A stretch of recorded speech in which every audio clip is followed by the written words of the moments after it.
My friends, I have an incredible authority here with me today. Dr. Robyn, please introduce yourself to the audience. Introduce myself. So I am Dr. Robyn Odegaard. I am known as the Mental MacGyver.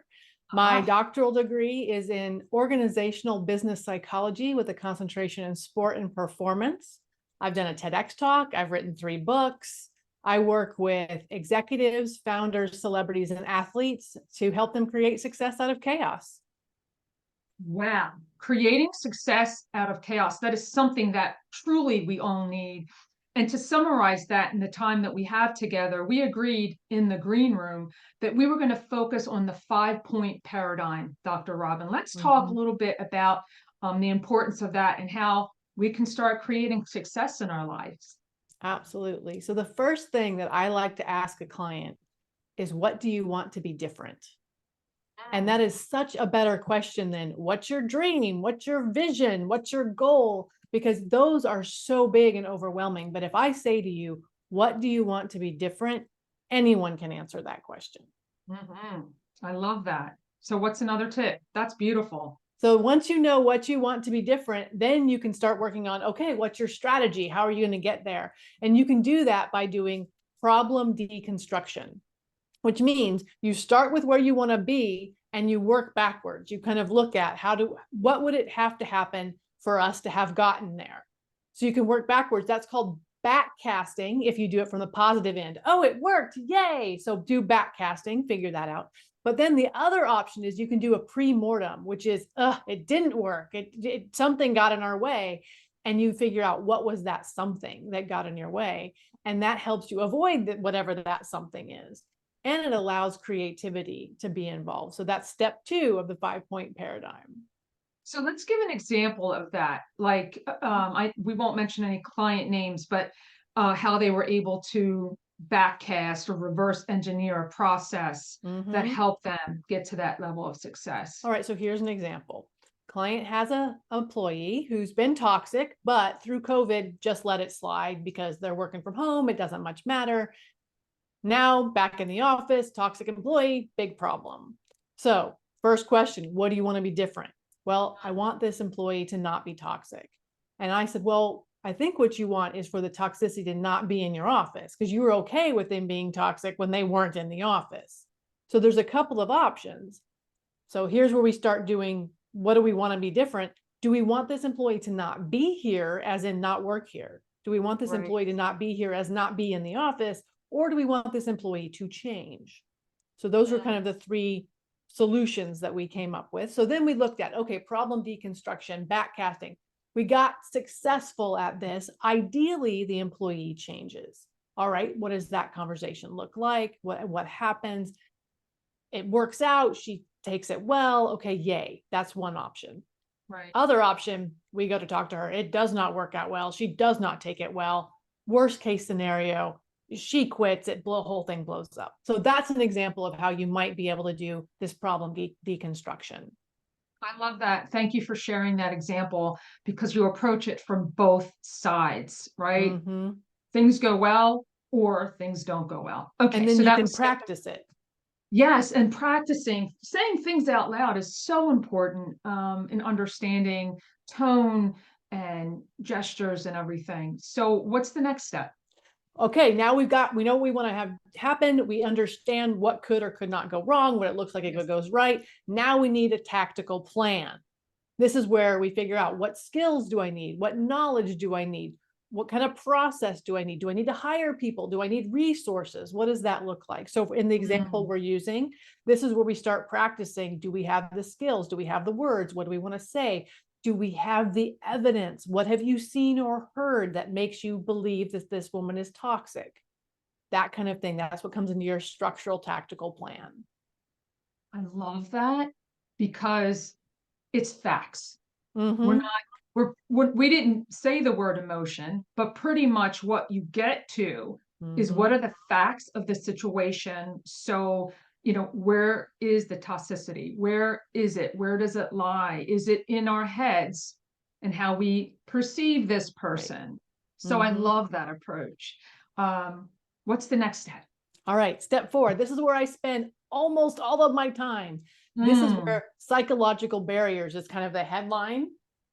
You know what you should do, you are not doing it. Wow, let's say that again. You know what you should do, you're not doing it. Oh, tell us more. All right, so we all have these situations. And let's start by recognizing that sometimes a situation may not be your fault, but it is your problem. So you may have something in your past that created trauma for you, or something may have come up, whatever, not your fault, but it is your problem. And so here's the challenge with these kind of situations. The cause is in the past, whatever happened in the past. The solution is in the present. What you do now is going to be the solution, but the motivation is in the future. So we have to pull some of that motivation, that future self where things are better and different, into the present so that we can make a change now, so that we don't allow the present to be a continuation of the past, so the future has no chance to be different.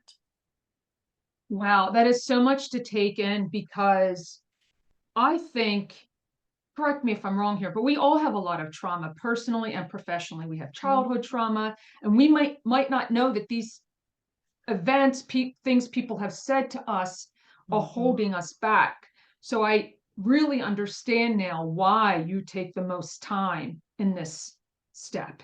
So let's share an example, because I think that would be a perfect way to how you were able to transform someone's thinking. Or is it a reframing that you do, Dr. Robyn? Well, it really depends upon where they are. And so what I'd like to use as an example is myself, because I think that that's the fairest thing to do. If you listen to my TEDx talk, you know that I talk about imposter syndrome and the fact that things that were said to me by my parents and my upbringing made me believe I couldn't, I wasn't, I shouldn't, all of these things. And so that was what I brought into my present with me, was this belief that if I succeeded at something, it was because somebody who was better at it hadn't tried. Or if I got accolades, it was because someone wasn't paying attention to the fact that I did something wrong. And so the motivation to being different was future me, being able to take risks, being able to run a business, being able to do the things. So what I had to do is, first of all, I had to uncover all of this stuff that wasn't my fault, but was my problem from my past. You know, and that could be therapy, that could be reading self-help books, that could be meditation. There's a lot of different ways you can uncover trauma. I can't get into that in the short time we have here, but I did the work in the present, so that now, which was future me from the past, was able to say, yes, I have this trauma. Let me tell you these ridiculous stories and how funny they are now, because I've done the work to be able to say, yes, I lived through that and it's different now. Wow. I love hearing that, because doing the work is no joke, and to face it and to do it, kudos to you. It does take time. And like you said, and I'd like to repeat, there are so many different ways. We don't have time, but yes, we can do it through journaling, meditation, through therapy, through all three, even more. And it is important for all of us, I think, to recognize that, in, not realizing until you uncover and unpeel that onion with all of those layers, that all of these things make up our personal present dynamic. Very well stated, my friend. Very well stated. And there are so many psychological barriers. Imposter syndrome is just one. Upper limiting yourself, feeling overwhelmed, self-sabotage, lack of focus, negative self-talk, feeling overworked, overwhelmed, and underutilized, like all of those things. So for someone to say, oh, I have no psychological barriers, I'm like, okay. I'm laughing with you, because it's close to impossible. We're all holding on to something. There's spring cleaning for all of us. And even still, for me, like, there's still things where I bump into it and I'm like, really? I thought I cleaned out that box. Brilliant. But thank you for sharing your vulnerability and all of these things, because this is how we heal. This is another way. So let's move on from this incredible example. Wait, we have step 5. Oh yeah, that's what I meant to say. The next, when I move on, the next step. So step 5, people, places, things, or habits that either help or hurt. Tell us more. This is an interesting space because many of us have people in our lives who may not be as supportive as we wish they were, but we don't feel like we can ostracize them, like we're kind of stuck with them. And in this particular part of the paradigm is where we look at, is there a way, maybe you don't have to eliminate them, but can you box them out? Can you make it so that they aren't negatively impacting you? What does that look like? But before you can do that, you have to recognize, do I have people, places, things, or habits that are hurting that I need to box out? Or do I have people, places, things, and habits that are helping that I should do more of? And it's a really interesting uncovering process to talk about what's working, what's not working. And we go back to, in this step, what do you want to be different? Yeah, I love the circular motion, bringing it back. Do you find this process, I guess it depends on the individual, but the uncovering of these things, do you find it difficult? Like, are people readily able to recognize what's blocking them, or do you help them get there? Maybe it'd be best to lead by example. Some of it is the people who come to work with me obviously have a certain amount of emotional intelligence and self-awareness. So they're already there because they're talking to me. But there are times where I say things and I ask questions, and I have to be really careful about leaving the space for them to think. Like, I've had situations where I've been on phone calls with people and I've actually said, are you thinking, or did we get disconnected? Because they're so like in themselves kind of figuring it out, and I want to give them room to be able to do that. And this process is interesting because sometimes there's a real like, let's go through the process and talk about it, and sometimes it's more talk to me and I'll gently ask questions that are processed in the back of my mind, but I'm not saying to you, okay, we're in step 3 of the paradigm. Right. It's a sensitive and process, and obviously very individual. So if we were to summarize or maybe add one more point for us to think about in helping us deal with our trauma and our pain, what would you suggest or recommend for someone listening today that says, you know what, I want to start this work? The thing that, and this goes back again to my TEDx talk, when you learn there's no water in a well, stop going there looking for a drink. And what that means is when you learn that someone is either toxic or maybe not helpful or whatever, stop looking for them to be proud of you. Stop trying to do things. I fell victim to this for a lot of my life, where I had somebody in my life that all I wanted to hear was, I'm proud of you. You are impressive. And I would send them articles I've written and radio interviews and podcasts I've been on. And every single time I got back, you could have done this better. This is wrong. Here's some redlining. Let me fix this for you. Don't post that. That's terrible. And I had to eventually learn, I'm not going to get, hey, good job. I need to stop sending them stuff. Wow. That acceptance piece is more important for us to be self-accepting and not to look on the outside. That's what I'm hearing you say. Mm-hmm.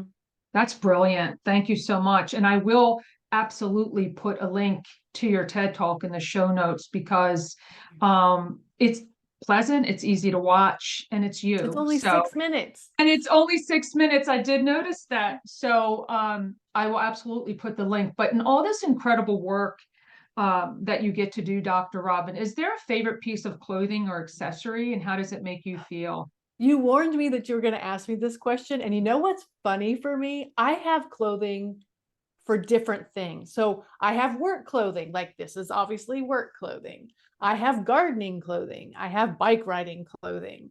I have lounge around the house clothing. And so because I have so many different pieces that, like, if you said to me, what do you like lounging in? I have a pair of super comfortable PJs that I would love to just, if I'm going to veg, yes, that. But if I'm going to garden, I wear something different. Yeah. So it's a hard question to answer. I don't have one like, ooh, but this shirt, I have 3 of this shirt in different colors and it's super easy to wear. So if I had to pick one, maybe this shirt. Yeah. So, and that's why you bought 3 of them. And that's a secret. Shh, we won't tell anyone. But when you find something you like, buy multiples. That's the tip of the day. And I think that goes with everything: jackets, shirts, shoes, pants. You know, if you find a particular label or brand that is working for you, buy multiples. And I love that example, Dr. Robyn. But I loved our time together today, and I love how we were able to get all of our points in. But if someone wanted to reach out to you and to continue the conversation and find out more about you, where's the best place for them to find you? The easiest place is my website, which is mentalmacgyver.com. And you can message me there. You can book a meeting with them. You can learn about me. You can see a video of my little dog doing circus tricks because I teach her Oh, circus tricks. So that's the easiest place, mentalmacgyver.com. But I'm also very active on LinkedIn. So that's also a good place to find me. excellent. I'll put those links in the show notes because I definitely think people should follow you and listen to your sage advice. So for now, thank you so much for your time today. I so appreciate you, Dr. Robyn, and all that you do. I had a blast. Thank you so much. You bet.